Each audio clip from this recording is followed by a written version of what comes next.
You ever wanted to be Arnold Schwarzenegger from The Predator, the various roles that Dwayne Johnson has played over the years, or be John Rambo? Then the Strong Hero is for you. The strong hero and everyday heroes have trained their body for strength and explosive power. They hit hard, excelling in close combat. And as a hero, they fight because others can't. And this is the beginning of a series that I'm going to do on the different archetypes in everyday heroes, starting with the strong hero.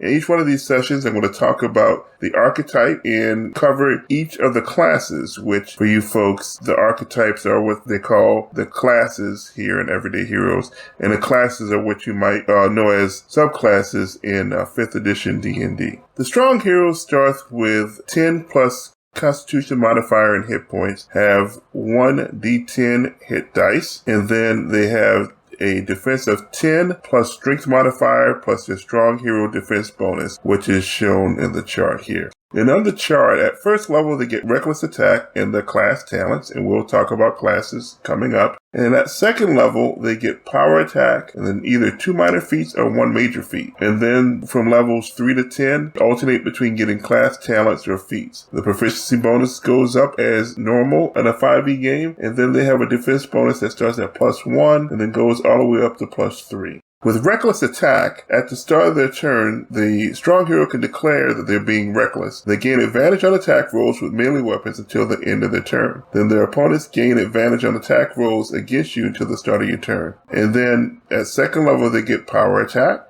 A power attack, before making a melee attack, and this includes weapons with the thrown property, they can take a -5 penalty on the attack roll to get +10 bonus to damage if the attack hits. And then you can't use power attack as part of a bonus action with explosive or when using reckless attack. At the even numbered levels, they're going to get feats, including either 2 minor feats or 1 major feat. And I believe I'm going to cover feats in its own separate video. I need to determine that yet, but you folks know what feats are. And so that's the basic breakdown of the strong hero. The strong hero has 3 classes: the brawler, the heavy gunner, and the MMA fighter.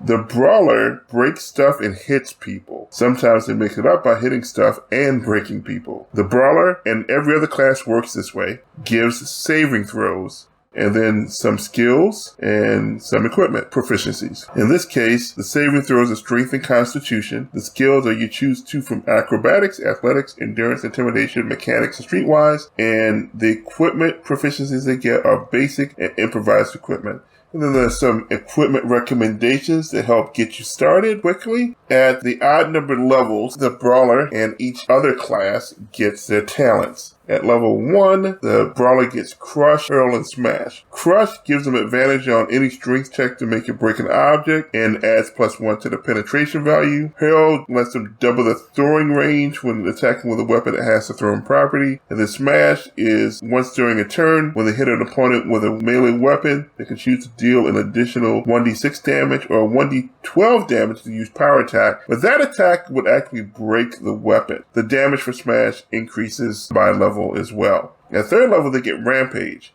Rampage is a bonus action that can move up to the speed if they move toward an opponent. And then level 5, they get Bits and Pieces and Haymaker. Bits and Pieces is immediately after they use their Smash talent that is not an unarmed strike and break a weapon. They can use a bonus action to make an additional attack using the destroyed pieces of the weapon. And those pieces will do 1d4 piercing damage and are destroyed after the attack. Haymaker lets them also use power attack while using reckless attack unarmed. At level 7, they get Unstoppable, which gives them advantage ability checks and saving throws to avoid or escape being grappled, restrained, paralyzed, stunned, or knocked unconscious. And then Ultimate Brutality at 9th level, which adds 1 die to their melee weapon damage rolls. The Heavy Gunner leverages their beefy biceps by using them to treat big guns that were made of plastic. This is your Heavy Gunner, who relies a lot on strength to do that. Their saving throws are strength and constitution. They can choose 2 from athletics, endurance, intimidation, mechanics, natural sciences, and vehicles as skills. And then they have basic equipment, advanced equipment, and military equipment as proficiencies. At level 1, they get Big Guns and Salvo. Big guns that can use strength instead of dex when making a ranged attack with a ranged weapon that does not have the light property, so that's pretty useful. Salvo that can use reckless attack talent when making attacks with ranged weapons that don't have the light property, and I really like that, man. I like big guns. Who doesn't like big guns? Level 3 to get Big Boom.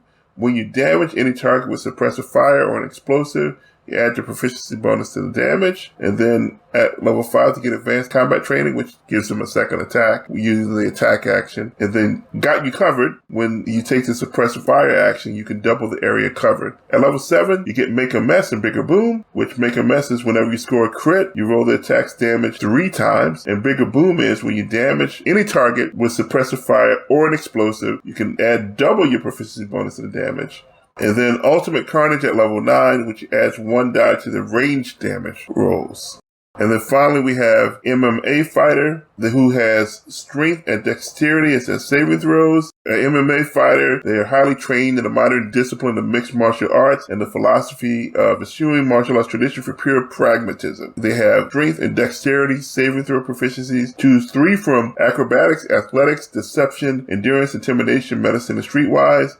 They only get basic equipment proficiency, and they get athletic expertise. They gain expertise in 1 skill from acrobatics, athletics, and endurance. And they have to be proficient in that skill to gain the expertise, of course.